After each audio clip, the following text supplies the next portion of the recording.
you do. So without further ado, could you make some noise, please, for the Vice President of the United States, Mr. JD Vance.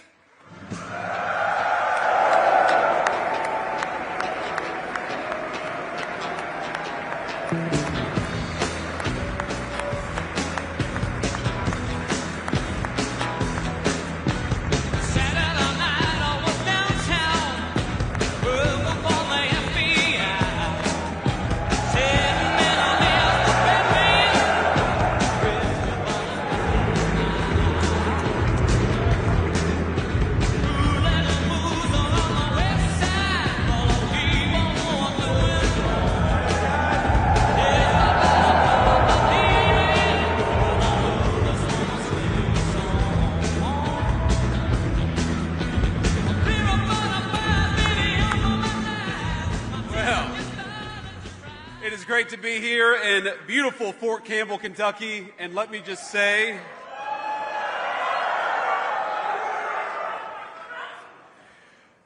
I want to say first, before we get started, on a somber note, we had, and some of you may have seen this on your phones or on social media, but apparently there was a shooting outside the White House just a couple of hours ago. And we're still learning everything. We still don't know the motive. There's a lot that we haven't yet figured out. But what we do know is that a couple of National Guardsmen were injured in the line of duty. And first of all, I want everybody who's a person of faith to say a prayer for those two National Guardsmen, that they're able to spend Thanksgiving with their families instead of losing their lives, because I understand they're still in pretty tough condition. But I think it's a somber reminder that soldiers, whether they're active duty, reserve, or National Guard, our soldiers are the sword and the shield of the United States of America. And as a person who goes into work every single day in that building and knows that there are a lot of people who wear the uniform of the United States Army, let me just say very personally, thank them for what they're doing. We're grateful to them, and we're praying that they're going to be safe and they're going to spend Thanksgiving with their families. God bless them. Now, I'm going to talk a little bit about the business of the Army and about what you're doing and about why it's important to the United States of America and why we are proud of you, every single one of our soldiers here in Fort Campbell and all across the world. We have got some incredible guests here to honor this moment, to honor you, to say thanks to so many of you for spending time away from your families here this day before Thanksgiving. And I want to give just a few shout-outs to some of our special guests before we get started. First of all, to General Travis McIntosh and Command Sergeant Major Charles Walker, thank you guys for leading this incredible facility, and thank you for serving in the United States Army and making us proud. Where are you guys? Please stand up and be recognized. Thank you all.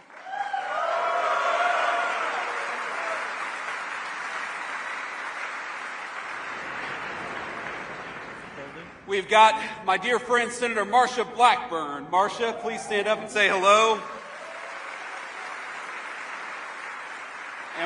And we also have Congressman Rose. Where is Congressman Rose? Please stand up. Thank you, Congressman. It's good to see you.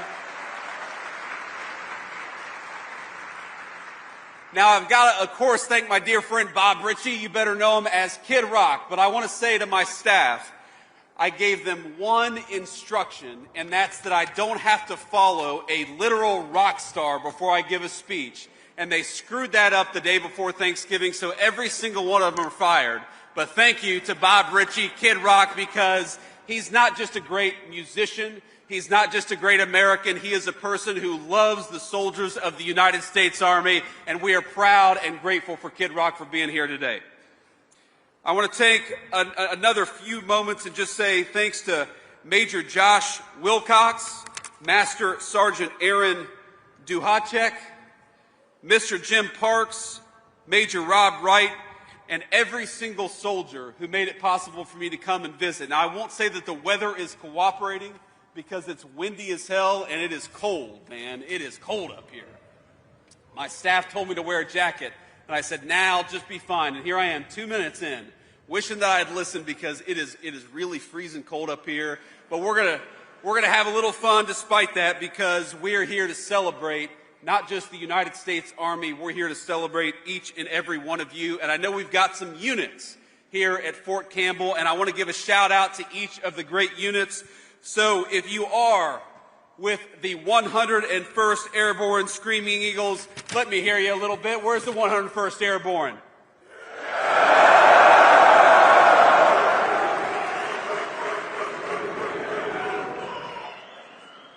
That was pretty damn good. That was pretty damn good.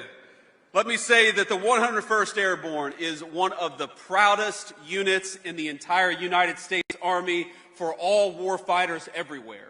Everybody knows the prestige, everybody knows the professionalism, and everybody knows the greatness of the 101st Airborne. So when the nation calls on the 101st Airborne, you all execute, you make us proud, you kick the enemy's ass, and you come home safely, and that's exactly what we want our soldiers to do. We are honored. Somebody said, I agree. Thank you. I appreciate that endorsement. We're also honored to be here to welcome the men and women from the Strike and Destiny Brigades who just finished deployments in Europe and the Middle East. We're the Strike and Destiny Brigades. I want to say to those of you who are here for the first time back home in a few months, we're proud of you, we're grateful to you, and from the Vice President of the United States, welcome home. We also want to recognize the Legionnaires. Where we got some Legionnaires at?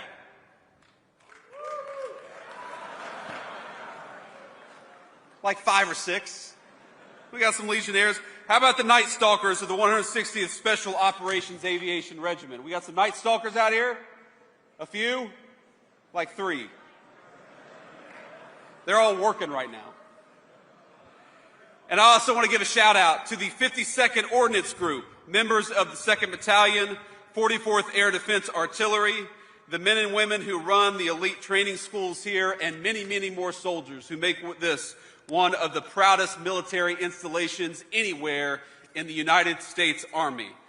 And I want to tell you, just give you a message from the President of the United States. I know he couldn't be here, but the President is proud of our soldiers, and he's proud of every single one of you. So from the President of the United States, he just wanted to make sure that you knew he wished you a happy Thanksgiving, and he's grateful for all you do. Now, I'm proud and happy to serve with a lot of very good people. And one of them is my dear friend Dan Driscoll, who's the Secretary of the Army. Dan is doing a great job. And I also want to give a shout out to our incredible Secretary of War, Pete Hegseth. I think he's doing an amazing job. And you know, Pete gave a speech at Quantico, which is a Marine base. Don't hold it against us, but he gave a speech in Quantico a few months ago that I think is one of the best speeches that I've heard about the United States military, because he was talking about the incredible esprit de corps, and he was talking about the importance of holding the United States Army and all of our branches of the military to the very highest possible standards. And I listened to this speech, and I'm thinking as I'm watching this speech, man, Pete, this is a hell of a speech. This guy is one amazing orator, and he was talking about the importance of military standards. He said, and I'm going to quote here from his speech, "The new War Department golden rule is this: do unto your unit as you would have done unto your own child's unit. Would you want him serving with fat or unfit or undertrained troops, or alongside people who can't meet basic standards?" He was talking about the importance of bringing the highest standards possible to the United States Army. And I hear Pete saying that, and I'm like, hell yeah. That's exactly what we want out of the United States Army. I see a lot of you nodding your heads. And then he talks about the importance of this job and why we have to have the very best people doing this job. He says, because this job is life or death, standards must be met. And not just met at every level. We should seek to exceed the standard, to push the envelope, to compete.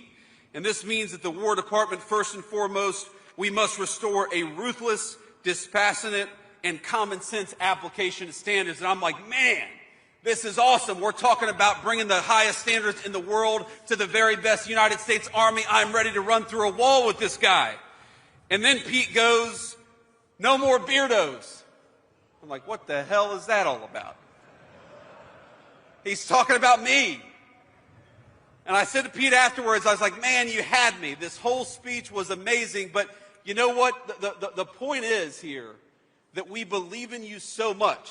We believe in your mission so much that we know that you guys can meet the highest standards in the world. And when you look to your left and to your right, we want you to know that you're serving with the very best and the very brightest this nation has to offer. Before I came over here, I was at the chow hall, and we got to serve some food to the soldiers there, and I was talking afterwards, just sharing a meal with a few of the soldiers, and a guy said to me something really interesting. He said that 250 years ago, when the Army started, there was a Prussian military leader who came over and helped train the very first United States Army, because of course back then we didn't have very many military experts in our country. We were still in our infancy. And what he said was very fascinating. I think the guy's name, he said, was Von Steuben. Von Steuben said that it was only the Americans who just didn't need an order, but also needed to be told why they were doing what they were doing.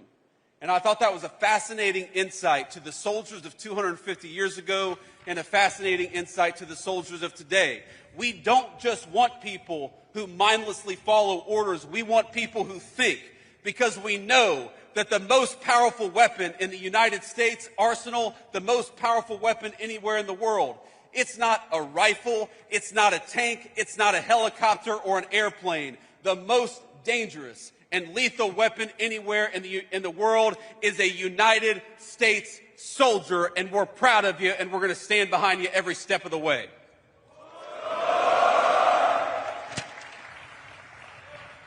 And with that basic mindset of not just telling you what we need you to do, but why we need you to do it, I think you all should expect from your military leadership, from the president on down, you should expect us to explain what it is that we're doing and why we care so much about it. Why do we care so much about high standards?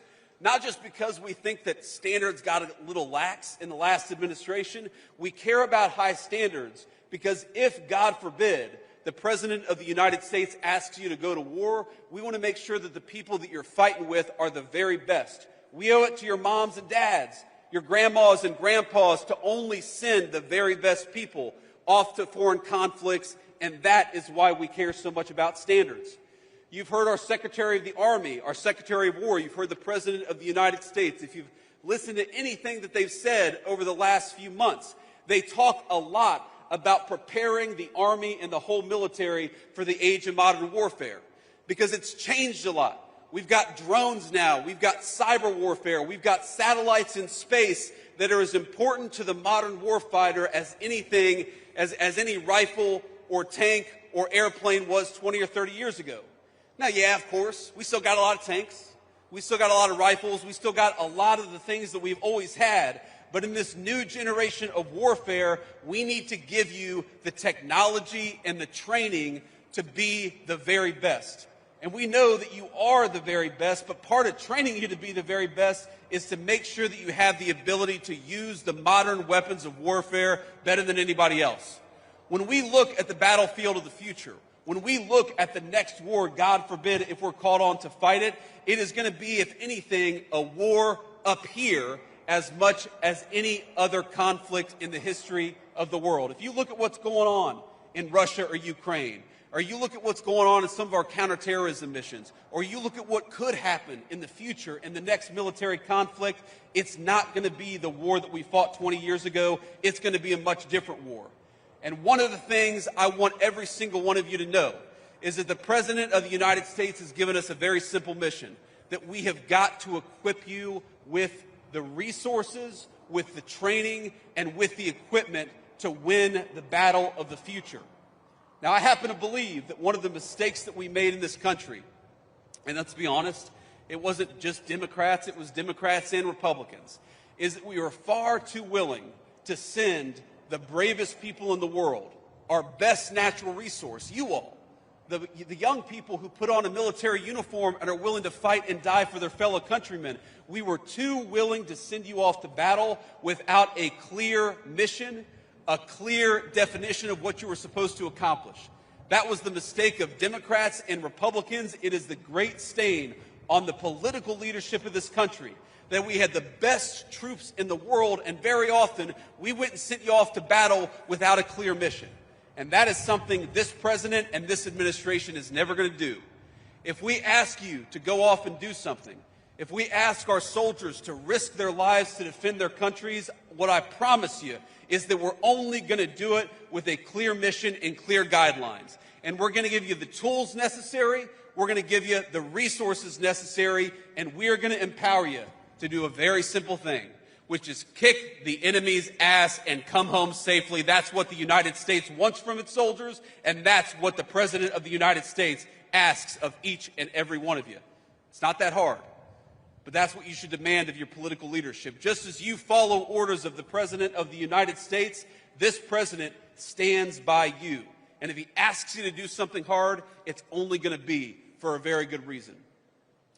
You know, one of the things that I love about Thanksgiving, it's probably my favorite American holiday. If you think about all the holidays that we celebrate, Thanksgiving is the most uniquely American holiday. You know, Christmas, of course, the birth of Jesus, all of these other holidays, they're very important. And I love Christmas as much as anybody. I've got 3 little kids. But Christmas is a holiday that 1.8 billion Christians celebrate all over the world. Thanksgiving, what we celebrate tomorrow, that is a uniquely American thing. That's why, for example, we have, turkey. Think about turkey. Who really likes, be honest with yourselves, who really likes turkey? You're all full of shit. Everybody who raised your hands. I know. Think about it. And here's how I know that every single one of you who raised your hand is lying to me. How many times do you roast an 18-pound turkey just randomly? Just, a nice summer afternoon, we're going to go get an 18-pound turkey. Nobody does it because turkey doesn't actually taste that good. But on Thanksgiving, on the most American holiday, I got a fan over here, on the most American holiday, we're going to cook a turkey, by God, because that's what Americans do. We cook this gigantic American bird, and we do all kinds of crazy things to make it taste good. I talked to a soldier today who she said she's going to deep fry a turkey, and I'm actually going to deep fry a turkey myself tomorrow. And look, here's the thing. If you've got to deep fry something to make it taste good, it probably isn't that good. That's a pretty good rule of thumb when it comes to food. Chicken is good all the time. Chicken is good when you deep fry it, but it's also good outside of it. But here's the thing about Thanksgiving. It is so American because at the heart of it is the spirit of gratitude. And I know that every single one of you has something tomorrow to be very thankful for and to be grateful for. And that's what I think, really separates. People ask me all the time for advice. And the only piece of advice I can ever give that I think is true for every single person in every circumstance is that the happiest people that I've ever met, the most successful people that I've ever met, they live their life with a spirit of gratitude. They recognize that they would not be there but for the grace of God and a lot of great people in their lives. And so if I may, as your vice president, that's the one piece of advice I want to give to you on this day before Thanksgiving is to live your life in the United States Army, to live your life everywhere with a spirit of gratitude. To recognize that you wouldn't be wearing that uniform were it not for somebody in your life who loved you and cared for you. That you wouldn't have this incredible opportunity to serve the United States. And yes, it's tough. And yes, it's a life of sacrifice. But I happen to believe that the life of service and sacrifice is the greatest blessing that we have in this room today. Because what an amazing country it is that takes people from all walks of life and makes them part of the same United States Army, the same sword and shield for the American people, the same organization that for 250 years has kept us safe. So tomorrow, I'm thankful for a lot. I'm thankful for my beautiful wife and our 3 beautiful kids. I'm thankful to have the opportunity to serve as Vice President of the United States of America. I'm thankful for my family. I'm thankful to Almighty God for the incredible blessings that He's given this country and also He's given to me personally. But one of the things at the very top of the list that I'm thankful for is the United States Army and for the people in this room. Now, I know that a lot of you are going to spend tomorrow with your friends and families, but I also know that a lot of you are not going to have that opportunity. That you've got deployments you've got to prepare for, that you're stuck on this base, you're not able to travel home because you've got to prepare for the mission. And when I think about all the many blessings that are very, very present in my life, there is nothing that compares to being the Vice President of the United States at a time like this. Vice President of all of you, Vice President of the greatest fighting force that exists anywhere in the world, the United States Army. You guys make this a happy Thanksgiving for me, because every single day you show up to work, you put on that uniform and make your nation proud. You make me proud to be your Vice President. So happy Thanksgiving, soldiers.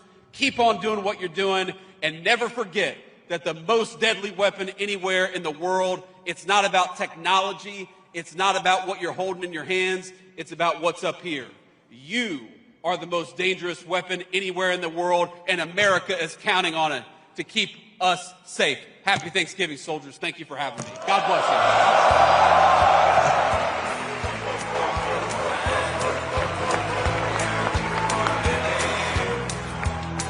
Just send it on down the line. Hello, Pittsburgh, still Bill Wonder. Let me thank you for your time. You work a 40-hour week for a living. Just send it on down.